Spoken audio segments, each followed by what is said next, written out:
hallelujah, hallelujah, roll call. My name is Rachel. Yeah, You know I'm fine. yeah. Had Jacob working 7 years overtime. What's up guys, welcome back. Ça fait longtemps que j'ai pas filmé, ça fait longtemps que je me suis pas assise devant la caméra. So let's go. Aujourd'hui je veux parler des 10 choses ou plus que j'aurais aimé savoir avant d'avoir 25 ans. Je vais pas avoir 25 ans, je vais avoir 25 ans en novembre, mais c'est comme si j'ai 25 ans. La première chose, ça aurait été vraiment qu'on me dise que Dieu va pas m'abandonner. Que Dieu va pas m'abandonner, que ce sera vraiment mon ami le plus fidèle, même quand je ferai des choses pour qu'il m'abandonner, il va pas m'abandonner. Que c'était la personne au début et ce sera la personne à la fin aussi. Parce que je vais pas mentir, l'une des choses dont j'avais vraiment peur, parce que quand tu es jeune, tu fais des choses dont tu n'es pas vraiment fier. Tu n'es pas d'accord avec ça. Est-ce qu'il va me rejeter? Est-ce qu'il va me rejeter? Et la réponse est que Dieu, c'est un Dieu qui s'est pardonné, c'est un Père responsable, il va pas t'abandonner. L'erreur est humaine et Dieu s'est pardonné. Like, j'aurais voulu qu'on me dise ça.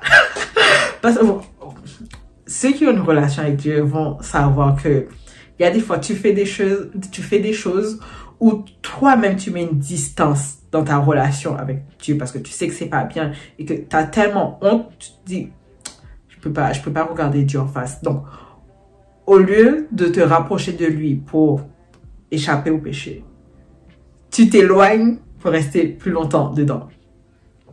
Dieu reste le même, c'est pas un homme comme nous, c'est clairement le Dieu des dieux.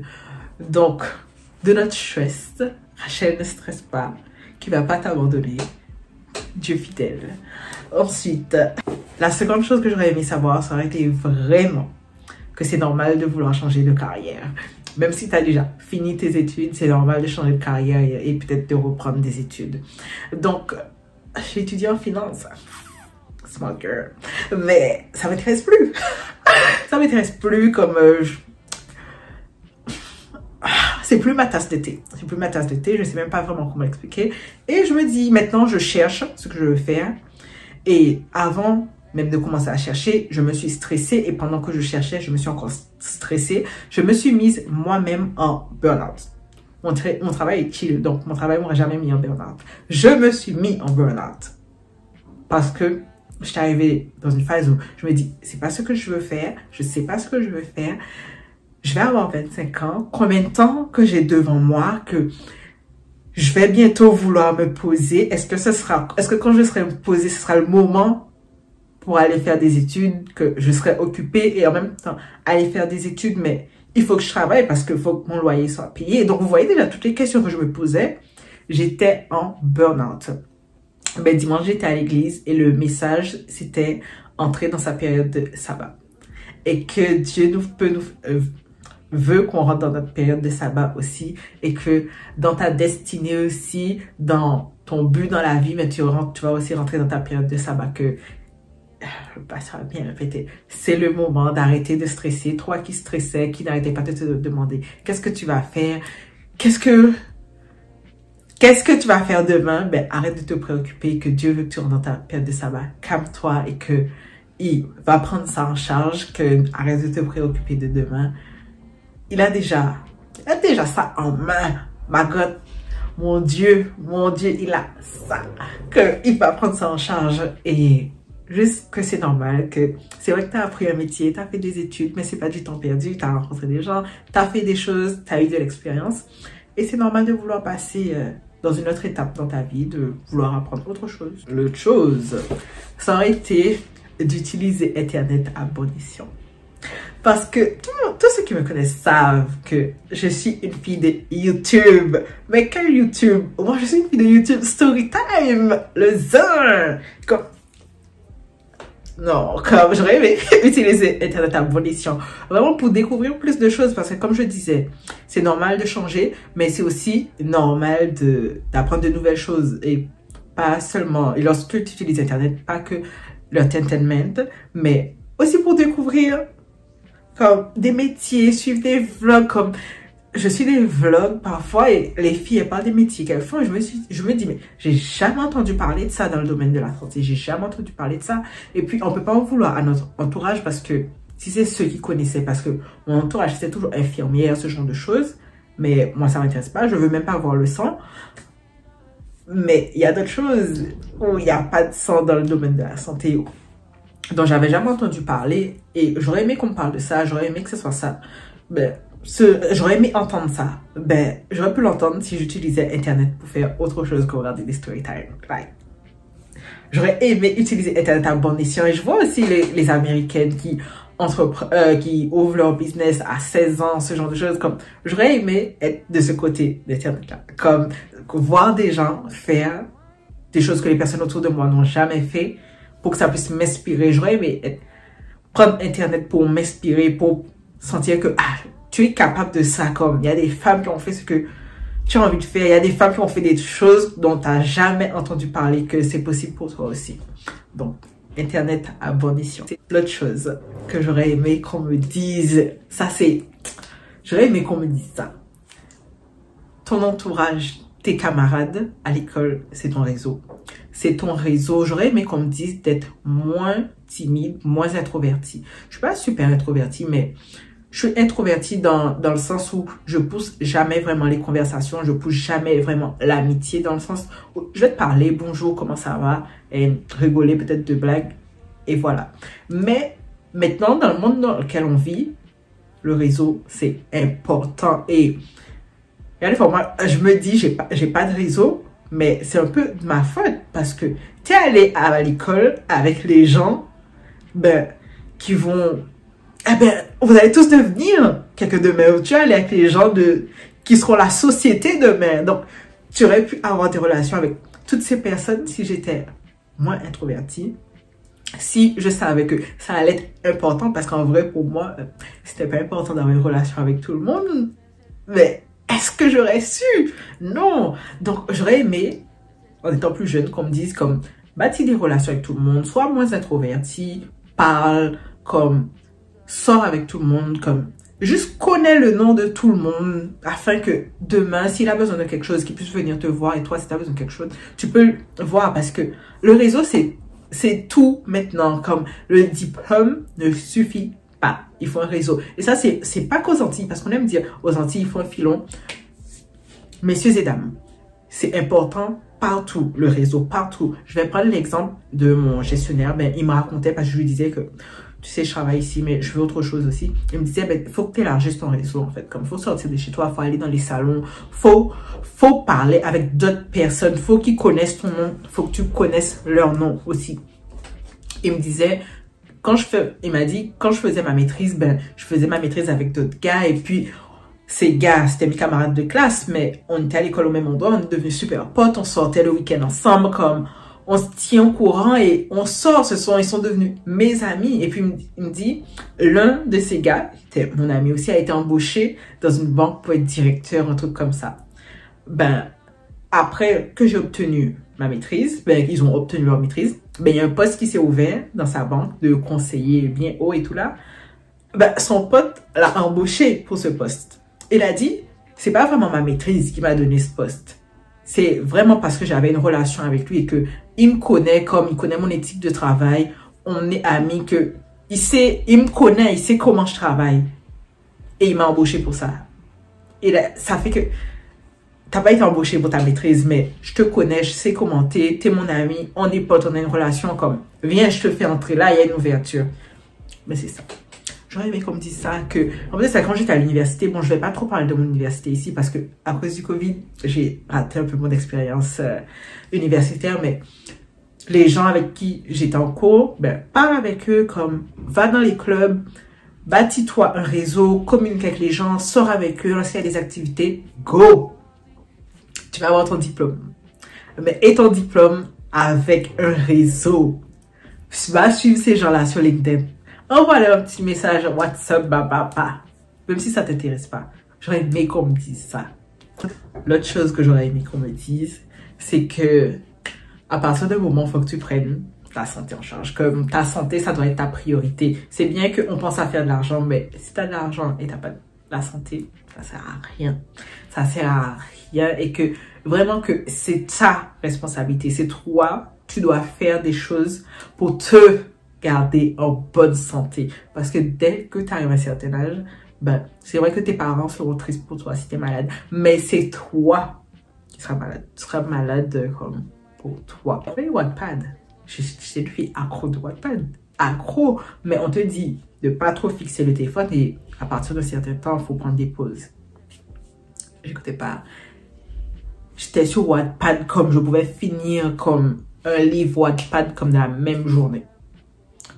J'ai commencé à avoir mal aux yeux comme mes yeux ça n'allait plus. J'en ai abusé jusqu'à abîmer mes yeux où j'ai dû faire une rééducation de mes yeux. Et même quand, dites-vous, lorsqu'on m'a dit que je dois faire une rééducation, j'ai pas été faire la rééducation tout de suite parce que je me dis pourquoi j'ai besoin d'une rééducation des yeux comme j'avais pas trop envie de faire ça. Vous voyez, quand vous n'êtes pas habitué à être en charge de votre santé, que c'est les gens qui vous disent ah faut que tu ailles faire ça, faut que tu prennes tel rendez-vous. J'ai pas pris de rendez-vous pour aller faire ma rééducation. J'ai laissé passer. Je regardais peut-être moins souvent. Je passais peut-être moins de temps sur mon téléphone, mais je passais quand même beaucoup de temps. Ben, une fois, comme j'ai perdu la parole. J'avais plus la parole. Comme ça sortait plus. Et aller à l'hôpital, passer la soirée, et puis faire des tests. À la fin, qu'est-ce qu'on a découvert? Que c'est à cause de mes yeux, en fait. Comme j'ai fait une crise, parce que mes yeux, comme, je ne vais pas vous faire un test ici, mais comme ça prend du temps à revenir, tout ça a fait que j'ai fait une crise qui, en fait, à cause de mes yeux, qui me causait vraiment beaucoup de maux de tête. Et puis, j'ai fait une crise et ça... On coupe la parole à Rachel parce qu'elle n'a pas respecté tous les signaux qu'on lui envoyait. Elle a continué à faire la maligne. Elle ne prenait pas soin de sa santé. Le compte rendu, obligé de faire une rééducation de mes yeux. Merci que j'ai pu la faire. Mais ça, c'est à cause de ma négligence. Et même, je fais de l'anémie. Ma négligence encore avec l'anémie. Parce qu'il y a des fois, je te dis, ah, j'ai pas besoin de prendre ça, ça va s'arranger. Non, tu n'es plus dans l'âge où ça s'arrange ou que quelqu'un va l'arranger pour toi. C'est le moment de prendre soin de ta santé. Et j'aurais aimé commencer à prendre soin de ma santé bien plus tôt parce que... Mais maintenant, t'es adulte, donc t'as des maladies, t'as des choses qui t'arrivent. Et c'est ta responsabilité. Il faut que tu manges d'une façon à rester en bonne santé. Il faut que tu fasses des activités. C'est ta responsabilité, en fait. Et j'aurais aimé... Comme, même pas qu'on me dise ça, mais de prendre conscience de ça bien plus tôt. L'autre chose, prendre des risques. Est-ce que vous vous rendez compte qu'on était logé, nourri gratuitement et que j'ai rien fait pendant que j'étais logé, nourri gratuitement? Et je me disais, mais qu'est-ce que je faisais à 17 ans? Comme c'est vrai qu'il y avait des choses qui passaient dans ma tête que j'aurais aimé faire, mais pourquoi je les ai pas fait?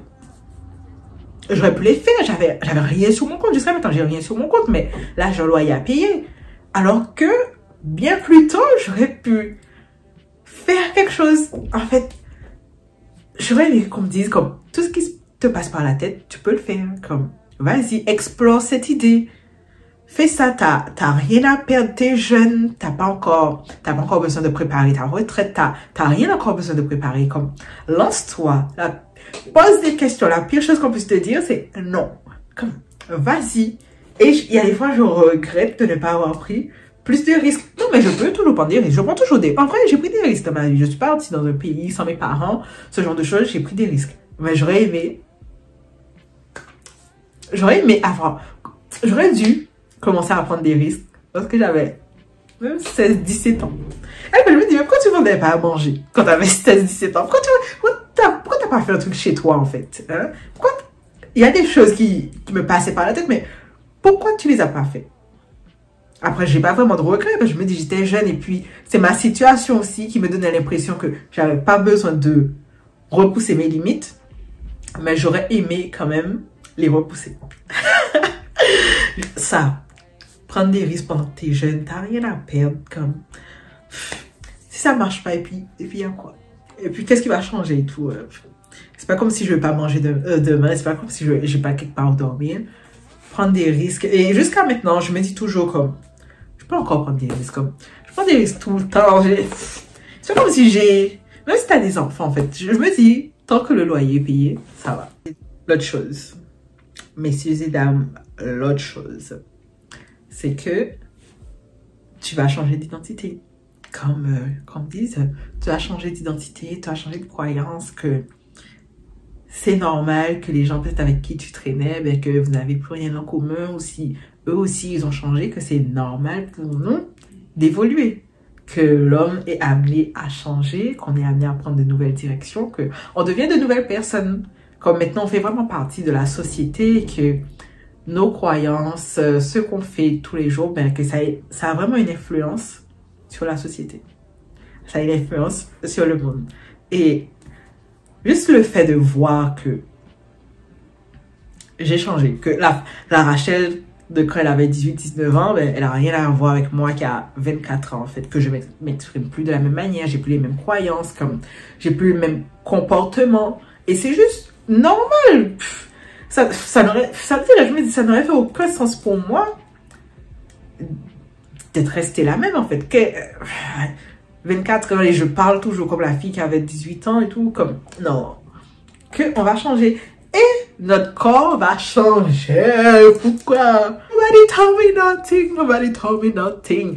Que mon corps va changer. Mais il y a des fois, je me dis, c'est normal. Mais il y a des fois, le changement est tellement drastique. Il est tellement grand. C'est un changement drastique. Et je me dis, waouh. Comme que ton corps va changer, c'est normal de ne plus avoir le corps d'une fille de 18 ans. Parce que j'en ai 24, j'en ai 25 et c'est normal de ne plus avoir ce corps-là. Parce que moi, j'ai pris du poids et puis, je sais même pas à quel moment c'est arrivé, à quel moment mon corps a changé, à quel moment mon visage a changé, comme ça a fait qu'arriver. Et j'aimerais qu'on me dise, profite. J'ai profité, hein, mais profite. Et que ça va arriver, que j'ai pas à me mettre en dépression pour ça, en fait. Que j'ai pas vraiment à me mettre comme... Ça arrive à tout le monde et je pense que le fait qu'on idéalise tellement les gens sur Internet et que sur Internet, on parle que des bons côtés, qu'on pense que, comme c'est bien partout, tout le monde va bien, alors qu'en parlant avec les autres, tu te dis, tu pensais que tu étais dans la merde. Il y en a qui sont pires que toi, ma belle, et même pas qu'il y en a qui sont pires que toi, qu'on vit presque tous la même chose. Mais certains parlent et d'autres ne parlent pas. Voilà. L'autre chose, c'était vraiment, j'aurais aimé qu'on me dise, on y est presque, hein, mais de laisser couler. Laisse, comme, ça va bien se passer. J'aurais aimé qu'on me dise, laisse couler, ça va bien se passer, comme, stresse pas, t'inquiète pas pour demain, comme, ça va aller. Et vous voyez, quand vous partez à l'étranger, vous partez étudier, ou que vous étudiez, que tu dis, qu'est-ce que je vais faire et tout là, qu'est-ce que je vais faire? Et des fois, tu te dis, mais qu'est-ce que je vais faire avec ça? Qu'est-ce que je vais faire demain? Qu'est-ce que je vais faire dans 5 ans? Qu'est-ce que je vais faire dans 10 ans? T'inquiète pas pour demain. J'aurais aimé tout là qu'on me dise, en venant ici, qu'on me dise, t'inquiète pas, ça va aller en fait. Ça va aller comme chill. J'aurais aimé qu'on me dise chill, arrête de te stresser, arrête de te mettre dans tous tes états, ma belle, comme ça va bien se passer, même si s'il y a des fois c'est difficile, mais tu vas pouvoir surmonter tout ça, comme tu as la force, tu as le courage de surmonter tout ça. Ça, j'aurais aimé qu'on me le dise. Qu'on me dise vraiment de lâcher mes cheveux et que... toutes les choses vont prendre leur place en temps et en heure, tout va se faire. Que tu n'as pas besoin de te stresser, que toi, tu fixes ton heure, mais Dieu a son heure aussi. Et c'est surtout ça, que Dieu a son heure. Il y a des fois, tu te demandes pourquoi ça s'est fait comme ça. Mais c'est après que tu vas comprendre. C'est après que tu vas comprendre. Il y a des fois, même pour mon job et tout là, je me dis, pourquoi j'ai accepté ce job-là? C'est le premier job que j'ai accepté. Pourquoi j'ai accepté? Et il y a des fois, et maintenant, je me dis comme, heureusement que c'est ce job-là que j'ai eu parce que il est tellement chill. Peut-être que j'aurais eu un autre job qui paye mieux, mais j'aurais été stressée, que mon gestionnaire m'aurait comme... J'aurais une vie impossible et que là, j'ai un job qui est chill, je suis bien, je me suis fait une pote dans le job, que c'est comme ma famille, mon gestionnaire, on est tellement proches, qu'on est tellement bien et que juste que je dois arrêter de stresser, que tout va bien se passer, que je vais comprendre après. Que je vais comprendre après que même si ça va pas comme je veux, mais que après je vais comprendre pourquoi ça s'est fait comme ça. L'avant-dernier, tu devais te dire que ça allait arriver, mais tu ne savais pas quand. Do not trust men. Do not trust men. Trust and men don't go in the same phrase. Do not trust women. Do not trust a woman. Messieurs et dames, il y a des situations vraiment que les gens vont vous mettre. Vous allez même vous demander, mais comment vous avez pu laisser les gens vous mettre dans ce genre de situation-là? Je vais pas dire ne faites pas confiance, mais ne rendez pas la personne parfaite. Ne vous dites pas cette personne-là ne pourra jamais faire ça. Comme ça, vous allez éviter peut-être certaines déceptions. Mais, même si je dis ça, moi je suis une eternal lover. Même si je dis do not trust men and women, mais ne laissez pas l'acte de quelqu'un d'autre changer votre caractère. Même si quelqu'un a fait quelque chose qui m'a déplu, mais cette personne à ça ne pourra pas... Vraiment, cette déception, même pas cette personne, cette déception ne pourra pas me faire changer d'avis sur ce que je veux dans mes relations, en fait. C'est pas parce que quelqu'un a fait quelque chose que je me dis, elle est là, comme maintenant, je vais arrêter d'être gentille comme ça, ou je vais arrêter d'être souriante comme ça à cause de ce que la personne a fait. Non, non. Ne donnez peut-être pas votre confiance à 100%, mais ne laissez pas les déceptions, ce que les gens ont fait, changer votre caractère, changer votre personnalité, mais aussi ne laissez pas ce que les gens font changer votre cœur. Comme Salomon a dit, protégez votre cœur plus que tout. Last but not least, sortez. Sortez, faites la fête.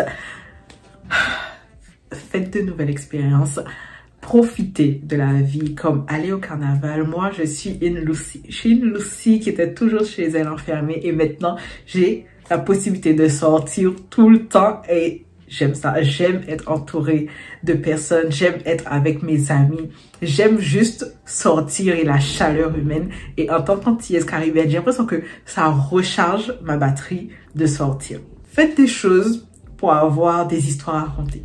Des histoires à raconter à vos enfants. Moi, j'ai hâte de raconter comment avec mes copines, on allait à Toronto pour aller à la Caribana, comment on voyageait peut-être pour aller au carnaval, ou juste sortir, faire des expériences. C'est tellement bien et c'est vrai que l'âge monte, mais on est plus sur la responsabilité de nos parents aussi. Donc, ça veut dire que certains d'entre nous meurent malheureusement. Il y a des malheurs qui arrivent. Nos parents vieillissent et nous aussi, on n'est pas éternels. Profitez des gens que vous aimez. Profitez afin qu'on n'ait pas de regrets. C'est vrai que les malheurs vont arriver, mais pour qu'on puisse dire qu'on a passé de bons moments avec certaines personnes. Vraiment. Bon, c'est la fin de la vidéo. J'ai coupé mes cheveux. Dites-moi, dites un truc dans les commentaires. On se revoit pour une prochaine vidéo. N'oubliez pas de liker, commenter, de vous abonner. Ok. Ciao.